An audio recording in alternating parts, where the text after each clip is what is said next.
The room smelled like recycled air and cold food. Veth Saran had been sitting in the same chair for 9 hours. His back hurt. His eyes hurt.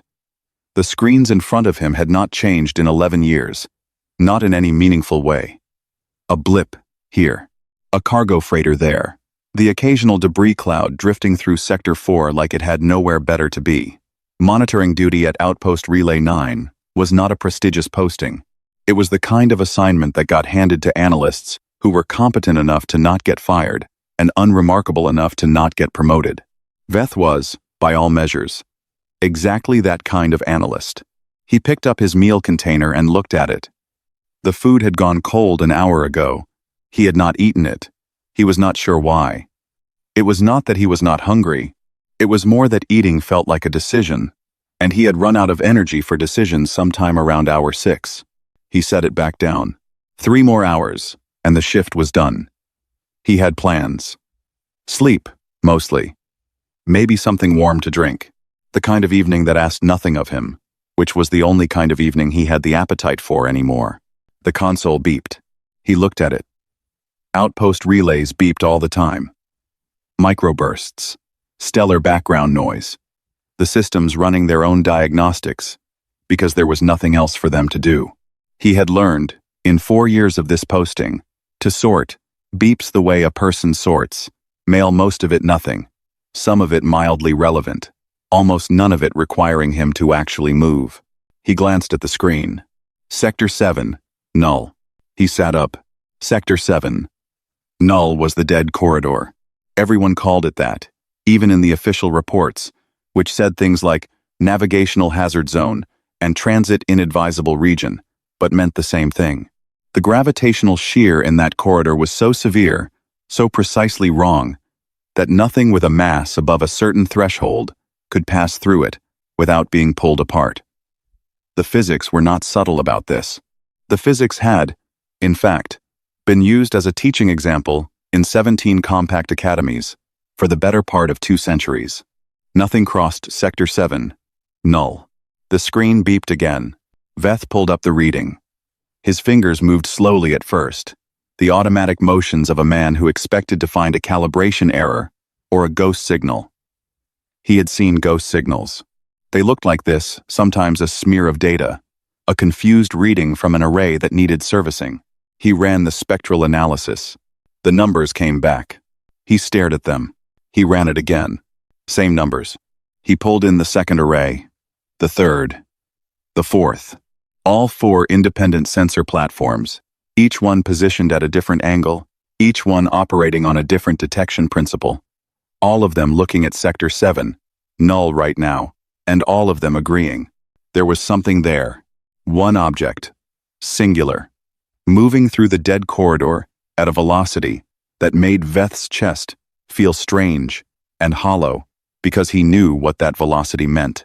He had studied it once, in an advanced theory course he had taken before this posting, before he had resigned himself to screens that never changed.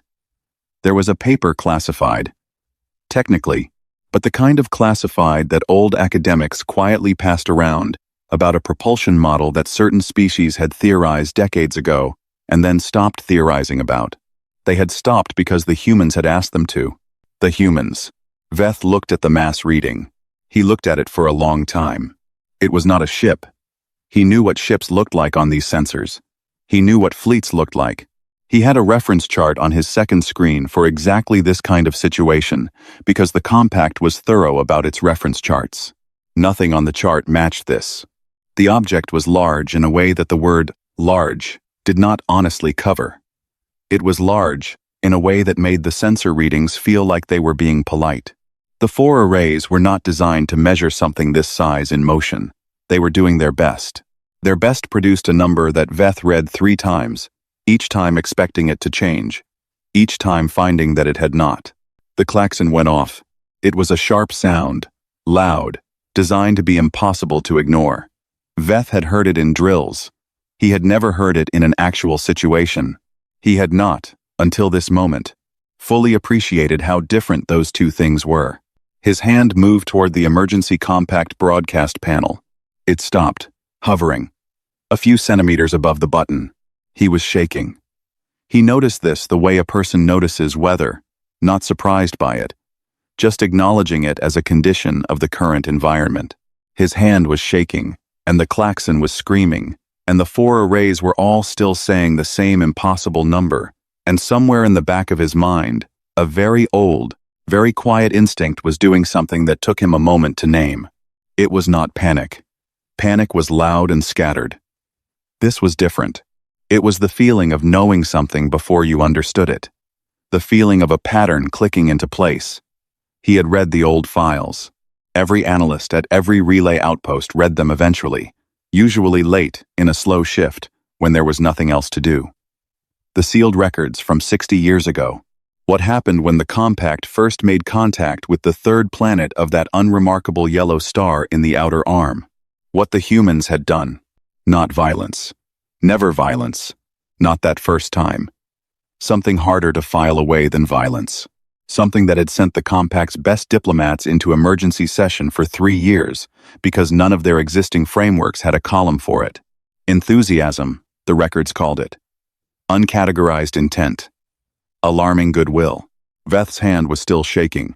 He looked at his cold meal, sitting where he had left it. He thought, with the strange calm of a man standing at the edge of something enormous, that he should have eaten it when it was warm. He thought about this for 38 seconds. Later, he would not be able to explain why. It was simply where his mind went, in those 38 seconds, before everything changed. Then he pressed the button. The broadcast went out across every compact relay in range. Every outpost, every station, every diplomatic channel that had been sitting quiet and technically active but practically ignored for the better part of 60 years. The message was short. Sensor data only. Object. Location. Velocity. Mass. 4 words at the end, because the compact broadcast protocol required a human-readable summary, and Veth, sitting in his small chair, in his cold-smelling room, found that there were only 4 words that were honest. He typed them. Incoming. Origin. Human space. He sent it. Then he sat very still, and the klaxon screamed, and the 4 arrays kept agreeing with each other, and somewhere in Sector 7, null, something the size of a small moon, moved through space that should have been impassable. It moved, like it did not know it was supposed to be impossible, or like it knew, and had simply decided that was not a good enough reason to stop. What the compact remembered. The compact high chamber had 47 seats. Every one of them was full. That alone told the story. Full sessions were rare. Full sessions called in under 6 hours were rarer. Full sessions where none of the 47 delegates were looking at each other, each one staring at the same data projection hovering in the center of the room. Each one very still had never happened before. Not once. In 400 years of recorded compact history, Rook sat at the analyst desk on the lower level, below the delegate circle, exactly where junior intelligence staff were supposed to sit when they were supposed to be invisible. She was good at invisible. She had practiced it. But invisible meant she could watch all 47 delegates at once, without any of them noticing she was doing it. And what she saw made her feel like she had swallowed something cold. They were afraid. Not the ordinary political kind of afraid, the kind that produced long speeches and procedural delays and motions to form subcommittees. This was quieter than that. Older. The kind of afraid that does not perform itself because it does not need to. It simply sits in the body and waits. The data projection turned slowly in the center of the room. Mass, velocity, trajectory. The object was not accelerating. It was not decelerating. It was moving at a constant speed in a straight line toward the Lethany system, which was 4 inhabited planets and roughly 4 billion lives arranged around a star that had been behaving for the past 20 years in ways that the compact 17 subcommittees had been generating reports about without managing to do anything else. It has not deviated, said the senior data officer, reading from his notes with the careful tone of someone who had decided that calm was the only professional option left. In 18 hours of observation, the object has held a precise heading, 0.7 variance, which is within the margin of instrument error. What is it? Asked Delegate Pharos of the Mean Collective. Nobody answered. Because everybody in the room knew the answer, and nobody wanted to say it first. Rook pulled up the file on her personal screen. She had pulled it up before the session started, in the 20 minutes she'd had between receiving her emergency summons and arriving at the chamber. The file had a long official title that nobody used. Everyone in intelligence called it the human file. It was not one document. It was 112 years of documents, observations, reports, cross-referenced analyses, and one sealed section at the back that required a special clearance code that Rook had been given that morning, presumably because someone senior had decided that today was the day to stop pretending that section did not exist. She opened the sealed section. It began with first contact. The actual first contact. 62 years ago. The transcript of the initial communication exchange, which Rook had expected to be tense and formal, and was, in fact, neither. The humans had been the report's author, had clearly struggled with this word, had crossed out 3 other words before settling on it friendly. Immediately, and without reservation friendly, in a way that the Compact's first contact protocols had no procedure for. The protocols assumed a spectrum from hostile to neutral. Friendly was not on the spectrum. The Compact had needed 8 months just to update the protocols. The second document in the sealed section was the report from the first diplomatic delegation sent to Earth. The delegation had been made up of 7 senior diplomats, all of them experienced, all of them trained in contact scenarios that covered every situation the Compact had imagined. They had stayed on Earth for 4 months. They had come back changed in ways that were hard to put in a report, but that every person who knew them could see. The delegation's lead diplomat, a woman named Counselor San of the Hetheri, now retired, very old, living quietly on her home world, and reportedly refusing all interview requests, had written a single paragraph at the end of her official report that Rook read twice. I do not know how to explain what I observed on that planet. They are not like us. They are not like anything we have reference for. They are large, in ways that have nothing to do with their physical size. They are kind, in ways that feel dangerous, the way standing near a star feels dangerous, not because the star wishes you harm, but because it is so much bigger than you, and warmth at that scale is its own kind of risk. Rook closed that document and opened the next. The Behemoth class designation. 1 page. Created 60 years ago. Maintained ever since. It applied to one category of vessel, human large-scale engineering platforms, and to nothing else in the known galaxy, because nothing else in the known galaxy had ever qualified. There were 3 known Behemoth-class platforms. Until today, none of them had ever moved. She was reading the technical specifications, which made her feel a specific kind of dizzy, the way heights made some people feel. Except the height in question was conceptual when Counselor Fane spoke. The chamber went quiet in a different way than it had been quiet before. Fane was the oldest delegate. Sarathi lived long. 400 years long sometimes. Fane was 391. He had been alive for first contact. He had sat in this same chamber 62 years ago and voted on the quarantine resolution that had kept humanity at formal arm's length ever since. He stood up slowly. He did not use notes. They are not coming to threaten us, he said. The words landed in the silence.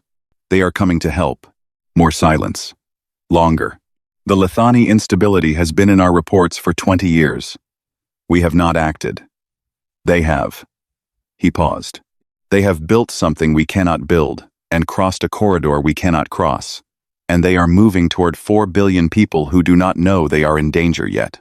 Delegate Pharos made a noise. We do not know their intent. Their heading is their intent, Fane said. Not sharp. Just flat and final. The tone of a very old person who had outlived their patience for denial. We have been telling a story about the humans for 60 years. A comfortable story. A careful story. He looked around the room. That object moving through Sector 7. Null is the end of that story. Rook watched him sit back down. He looked tired. Not the tired of a long day. The tired of a long reckoning. The vote came 2 hours later. Open a response channel. Assign an observer team. Prepare a diplomatic contact. It passed by 9 votes. 9 out of 47. The closest vote in Compact history. Rook was assigned to the observer team. She had asked, on the submission form, to be assigned anywhere else. She understood, rereading the assignment notice, that nobody had read her preference.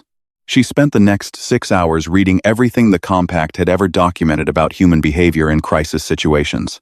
What they did when things went wrong. How they made decisions under pressure. What they were like when the stakes were real. She read until her eyes hurt and the words blurred. She closed the file. She sat for a moment in the quiet of the empty analyst level. All 47 seats above her dark now. The chamber still. Then she picked up her kit, walked to the transit corridor, and went to do the job she had been given. She did not feel ready. She did not think ready was available. She went anyway. The Behemoth arrives. 3 hours warning. That was what they got.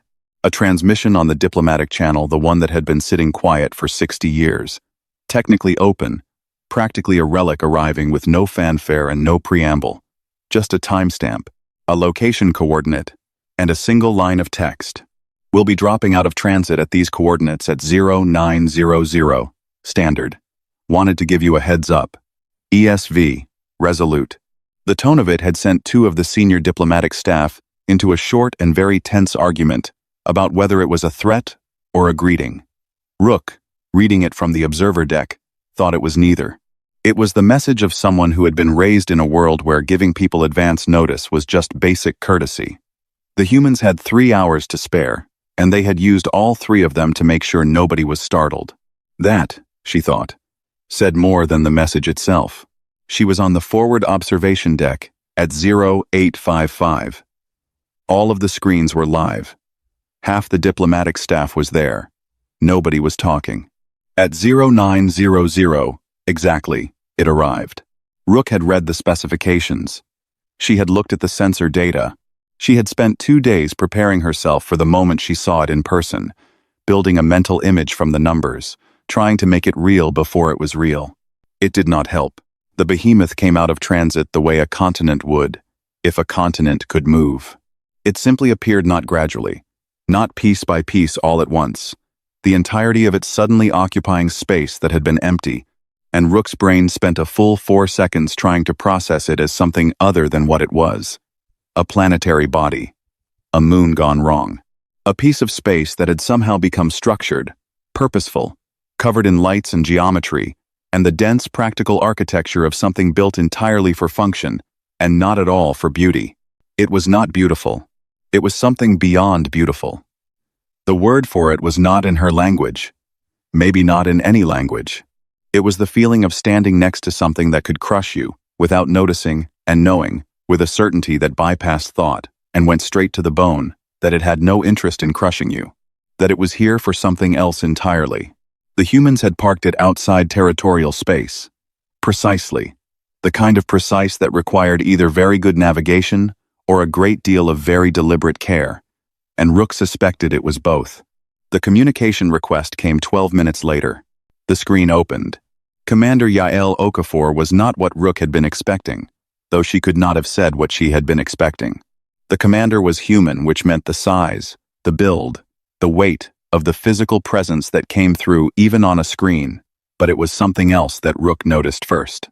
She was calm, not the performed calm of a diplomat or the rigid calm of a soldier. The calm of a person who had already made all the hard decisions and was now simply here to do the work. Her eyes moved, took in the observation deck, catalogued the faces. She nodded once. Commander Okafor, ESV Resolute, she said. I'm sorry we couldn't give more notice on the arrival. Transit time is what it is. She did not sound particularly sorry. She sounded accurate. We'd like to begin preliminary positioning within the next 4 hours, if you're open to that. The instability window is tighter than our initial models projected. There was a pause on the compact side. The senior diplomat, Counselor Devon, cleared his throat. He had prepared a formal address. It was 3 pages long. He had practiced it. Commander, he said, the compact wishes to express its formal acknowledgement of your arrival, and to convey that the terms of your presence in this region are subject to compact jurisdiction under Article Counselor. Okafor's voice was the same temperature it had been before, not cutting, just even. I understand. and I want to be respectful of your process. But the cascade window opens in approximately 90 hours. After that, positioning becomes significantly harder. A pause. I'll listen to whatever you need to say. I'd just like to start the pre-positioning sequence while we talk, if that's workable. Devon looked at his 3-page address. He folded it. That is workable, he said. Rook watched this. She wrote one line in her observation log. She did not negotiate. She simply described what needed to happen. There was nothing to push back against. She looked at it, underlined it. She had the feeling it was going to be important later. The tour of the Behemoth's forward operations deck was not on the official schedule. It happened because Rook asked, and Okafor said yes, the way a person says yes to a glass of water, without calculation, without weighing anything, because there was nothing to weigh. It was large inside in the same way it was large outside. Functional. Every surface doing something. People moving with the focused, unhurried speed of a team that had been working together long enough to stop narrating their actions to each other. Rook watched a group of 3 engineers at a central station running calculations she could not follow, talking in a shorthand that was technically standard but packed with terms. Her translator flagged as jargon and approximated poorly. What are they doing? She asked. Recalculating the anchor points, Okafor said. The secondary mass in the system is about 4% denser than our original survey data. Changes some of the geometry. How does that affect the operation? Okafor glanced at her. Not evaluating. Just thinking about how to answer. It means we adjust, she said. That's mostly what this job is. You build for what you know, and then you adjust for what you find. Rook wrote that down too. They were back on the observation deck, the tour done, Okafor about to return to the Behemoth, when Rook did the thing she had told herself she would not do. Why did you come? She asked. The words were out before she could pull them back, too direct, not diplomatic. She was aware, in the silence that followed, of several of her colleagues giving her a look. Okafor stopped, turned. She looked at Rook for a moment. Not long. Just long enough. There are 4 billion people in that system, she said. Simple. Flat. The way someone states a fact that is also the entire answer. What other reason would there be? Rook opened her mouth, closed it. She had no answer. She had read 112 years of compact documents about humans. She had 6 hours of crisis behavior analysis. She had access to sealed files that most analysts never saw. None of it had prepared her for the experience of a question that was not a question. A statement so plain and so complete that arguing with it would be like arguing with gravity. 4 billion people. What other reason would there be? She stood on the observation deck after Okafor had gone and looked at the Behemoth on the screens. All the lights, all the geometry, all that impossible, patient size. She thought about the 60-year quarantine. She thought about the 17 subcommittees and the reports and the careful, cautious, thorough inaction of the last 2 decades while a star system slowly built toward catastrophe. What other reason would there be? She wrote it in her log. Stared at it. Then she closed the log and went to do her job, because the cascade window was 90 hours out, and there was no more time for standing still. The first 20 hours were the quiet kind of terrifying. Nothing exploded. Nothing went wrong in any visible way. The Behemoth moved into position with the slow, deliberate patience of something that understood its own weight. Rook watched from the observer station, a small dedicated room on the compact liaison vessel running parallel to the Behemoth's port side, and tried to do her job, which was to observe and document and stay out of the way. She documented. She observed. She did not entirely stay out of the way because the observer station had a direct feed to the Behemoth's operational deck, and she could not stop watching it. The crew was not what she had expected. This was becoming a theme. She had, somewhere in her 6 hours of research, formed a mental image of what a human crew performing a large-scale stellar intervention would look like. The image had involved tension, a lot of movement, perhaps some shouting. She had read about, quote, human crisis behavior. She had read words like high intensity and physiologically driven and escalating response thresholds, which were clinical ways of saying that Humans under pressure tended to become very loud, and very fast, and very difficult to manage. The Behemoth crew was quiet, not the silence of people who were scared and swallowing it, the silence of people who were concentrating. There was a difference, and after watching for 3 hours, Rook was sure of it. They talked constantly, but they talked the way instruments talk: short, specific, no wasted words. A word or two, a number, a confirmation, and the information moved from person to person and got acted on immediately without discussion, because the discussion had already happened, in the planning, in the training, in however many years of doing this work together had ground them down to the essential. Holt, the senior engineer, was the loudest. But even his loud was precise. He had a voice that carried like a structural beam, flat, load-bearing, not interested in being anything other than functional. Rook documented all of this. She documented the positioning sequence, the anchor calibrations, the sensor arrays going active. She wrote careful, measured notes in the official format.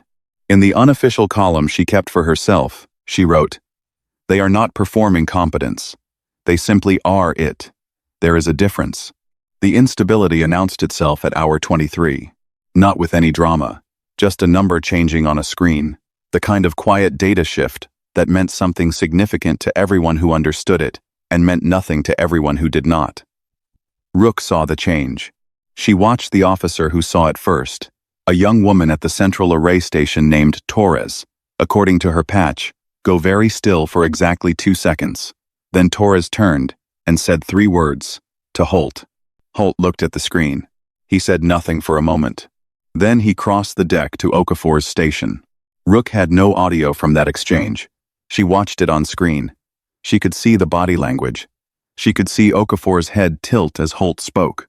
She could see the moment Okafor understood what he was saying, not because her expression changed dramatically, but because something in the set of her shoulders changed, the way a building changes when you remove one of the load-bearing walls.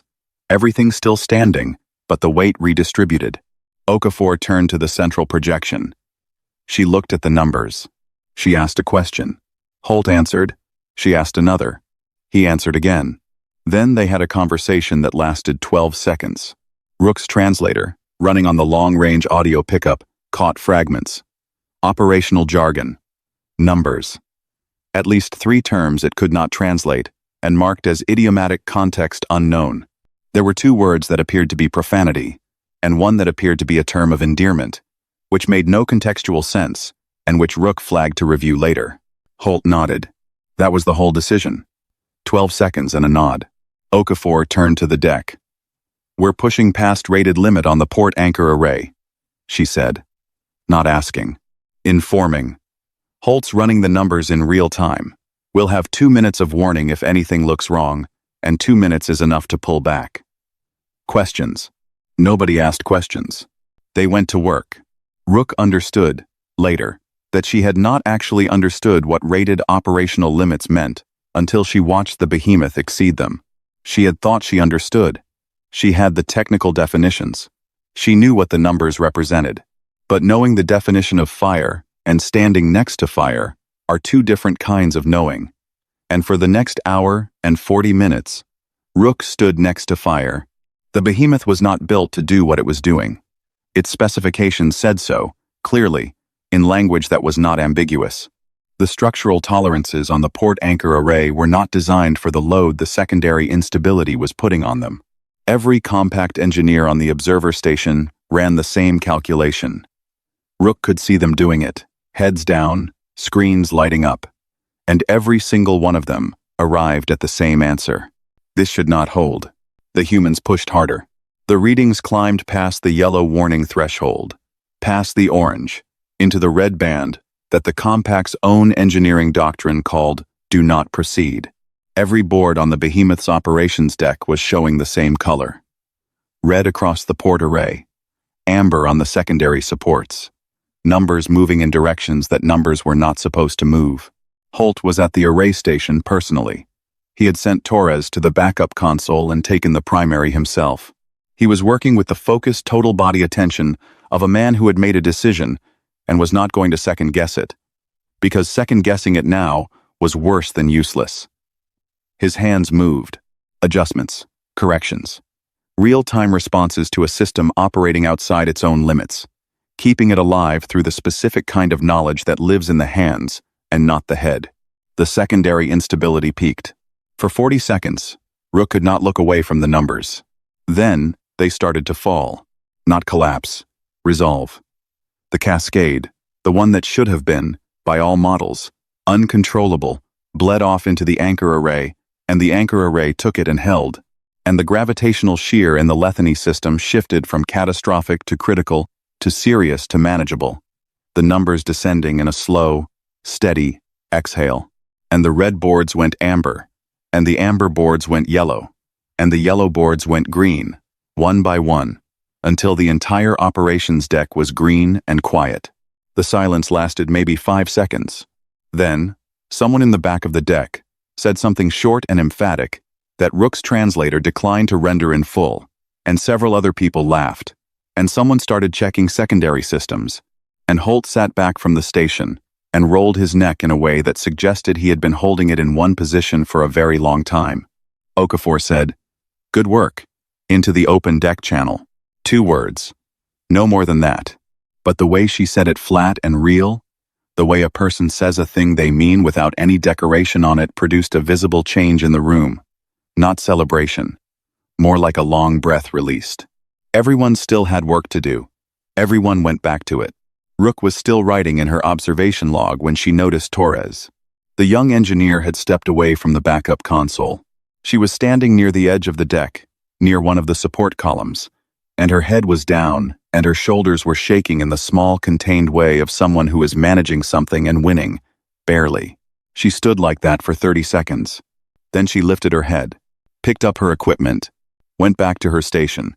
Her face, when Rook caught it on the screen, was composed, professional, not blank. There was still something in it, something real and unresolved, but she had put it where it needed to go, which was somewhere internal and private and later, and returned her full attention to the board in front of her. Rook sat with that image for a long moment. Then she wrote the last line of her observer's log for that day. "I do not have the right word for what I watched today. I need a different word than brave, because brave is what you are when you do the thing in spite of the fear. What I watched today was something that used the fear, fed it into the work. I do not know a word for that. I will look for one." The official statement from the Galactic Compact was 4 paragraphs long. It acknowledged the intervention. It noted the successful stabilization of the Lethany system's gravitational anomaly. It expressed formal gratitude to the crew of the ESV Resolute and the human engineering teams aboard the Behemoth-class platform.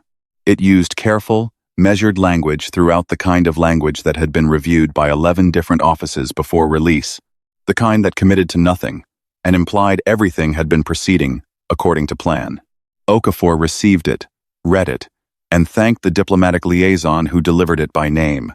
Then she went back to work, because the cleanup phase of a major stabilization operation was not nothing, and there were 47 things that still needed doing before the Behemoth could begin transit out of the system. Rook watched this and wrote in her log, "She is not interested in the recognition. I don't think she requires it. I'm not sure she understands why we thought she would." The request for a private meeting came from Counselor Fane, not through the formal diplomatic channel, through Rook, directly, because Fane had apparently decided that the formal diplomatic channel was the wrong instrument for what he wanted to say, and Rook was the one person on the compact side who had been close enough to the operation to be trusted as a messenger. He had pulled her aside that morning, in the corridor outside the liaison office, and asked in the quiet way of a very old man who had learned that directness was more efficient than ceremony. "Tell her I would like to speak with her before she leaves," he said. Not officially, personally. Rook had passed the message. Okafor had said yes without asking what it was about. They met in one of the Behemoth's small operations offices, a room that was entirely functional and not at all designed for meetings.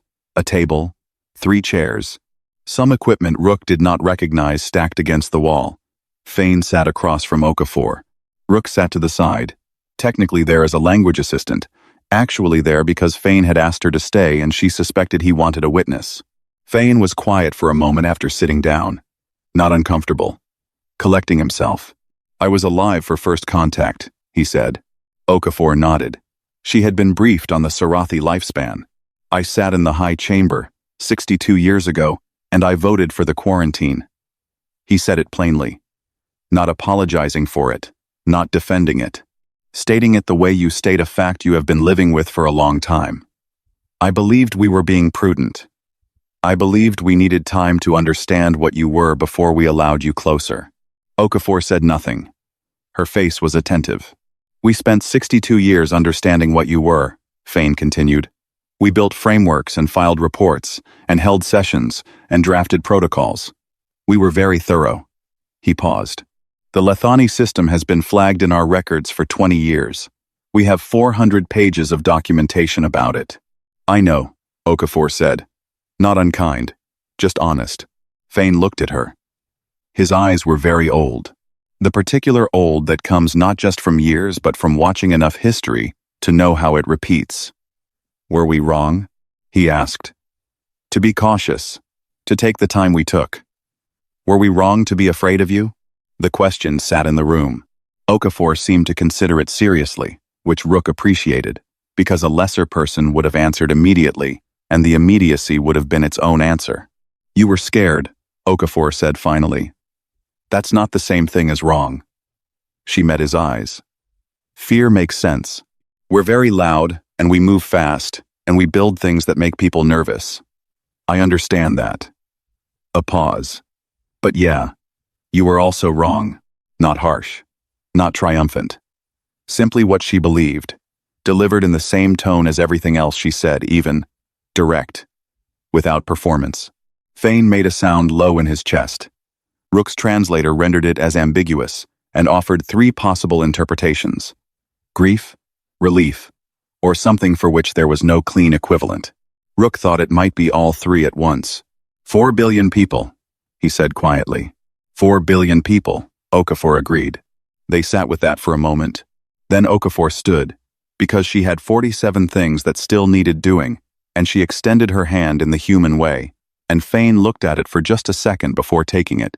And that was the end of the meeting that was not official, and not on any record except Rook's private log. The Behemoth left 2 days later. No ceremony. No formal send-off. It simply began its transit sequence, moved to the departure corridor, and went. The lights on its hull shrank with distance, getting smaller, then gone. The way a window gets smaller when you walk away from a building, until the screens showed only empty space where it had been. Veth Saran watched it go from the Relay 9 observation deck. He had been reassigned after his broadcast, not punished, not rewarded, simply moved, the way bureaucracy moves people, according to some logic that lived at a level above the people being moved. His new posting was in the Lethany sector. Observer and communications analyst, attached to the liaison team.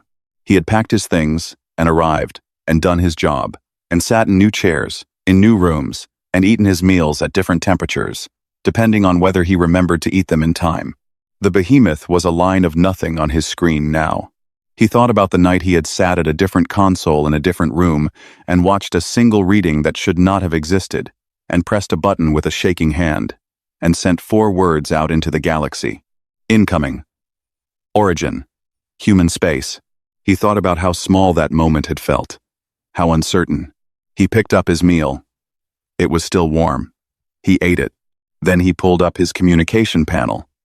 Not the official compact broadcast channel. The other one.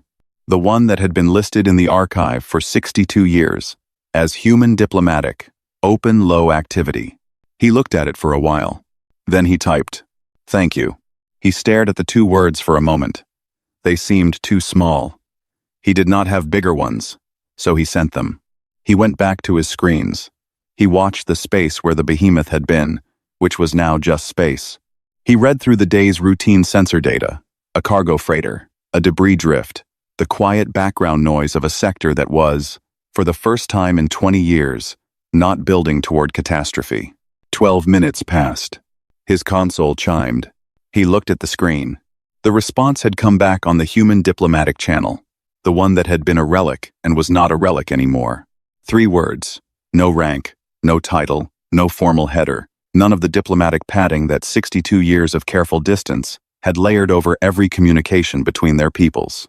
Anytime. Earth. Veth read it twice. He sat back in his chair. He thought about Fane, 400 years old, asking a question in a functional office on an enormous ship. He thought about Rook, somewhere in the documentation wing, writing a report that would change how 16 different intelligence academies taught their courses. He thought about Torres, standing at a support column with her shoulders shaking, and then picking up her equipment and going back to work.